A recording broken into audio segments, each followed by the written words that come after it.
राजस्थान के चर्चित महेश जोशी मामले में हाईकोर्ट ने बड़ा फैसला सुनाते हुए बंदी प्रत्यक्षीकरण याचिका तो खारिज कर दी, लेकिन एसीबी और स्पेशल कोर्ट की कार्यप्रणाली पर गंभीर सवाल भी खड़े कर दिए। अदालत ने गिरफ्तारी प्रक्रिया में संवैधानिक प्रावधानों के पालन को लेकर सख्त टिप्पणी करते हुए महत्वपूर्ण निर्देश जारी किए हैं। बता दें कि राजस्थान ने पूर्व मंत्री महेश जोशी की गिरफ्तारी को चुनौती देने वाली उनके बेटे रोहित जोशी की बंदी प्रत्यक्षीकरण याचिका खारिज कर दी है। हालांकि अदालत ने अपने विस्तृत आदेश में भ्रष्टाचार निरोधक ब्यूरो यानी कि एसीबी और स्पेशल जज की कार्यप्रणाली पर भी गंभीर सवाल उठाते हुए गिरफ्तारी प्रक्रिया में कई खामियों की ओर संकेत किया है।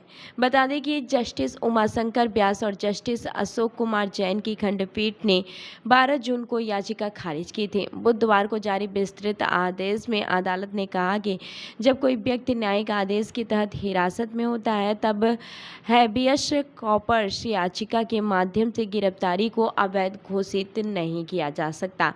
हालांकि अदालत ने यह भी स्पष्ट किया है कि याचिकाकर्ता को स्पेशल जज के आदेश को कानून के अनुसार चुनौती देने का पूरा अधिकार है।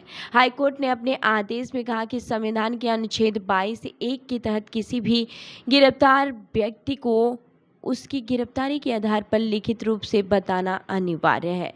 अदालत के अनुसार एसीबी ऐसा कोई दस्तावेज पेश नहीं कर सकी जिससे ये साबित हो सके कि महेश जोशी को गिरफ्तारी के वास्तविक आधार बताए गए थे।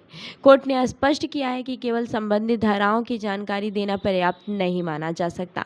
अदालत ने कहा कि गिरफ्तारी के आधार और गिरफ्तारी के कारण दोनों अलग अलग कानूनी अवधारणाएं हैं और जांच एजेंसी इन दोनों के अंतर को सही ढंग से समझाने में असफल रही। अदालत ने एसीबी के जवाबों में विरोधाभास का भी उल्लेख किया है। पहले जांच एजेंसी ने कहा कि आरोपी को गिरफ्तारी के आधार बताए गए थे, जबकि बाद में कहा गया कि यह जानकारी परिवार को दी गई थी। कोर्ट ने इस विरोधाभास को भी गंभीर माना और बाद में दाखिल किए गए जवाब में तथ्यों के बदलाव पर भी सवाल उठाए।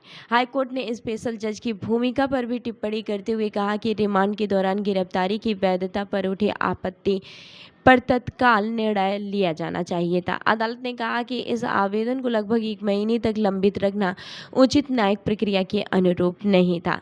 अपने आदेश में हाई कोर्ट ने राज्य सरकार को सुझाव दिया है कि पुलिस अधिकारियों और न्यायिक अधिकारियों को सुप्रीम कोर्ट के निर्देशों तथा संवैधानिक प्रावधानों के लिए पालन को लेकर नियमित प्रशिक्षण दिया जाए ताकि नागरिकों के मौलिक अधिकारों को बेहतर सुरक्षा सुनिश्चित की जा सके। अदालत ने आदेश की प्रति हाई कोर्ट के रजिस्ट्रार जनरल और राज्य के अतिरिक्त मुख्य सचिव को भेजने के भी निर्देश दिए हैं ताकि आवश्यक प्रशासनिक और संस्थागत कदम उठाया जा सके। तो इस खबर पर आपकी क्या राय है, हमें कमेंट करके ज़रूर बताएं और ऐसे ही अन्य खबरों के लिए हमारी वेबसाइट www.prpnewsindia.com पर विजिट करें। धन्यवाद।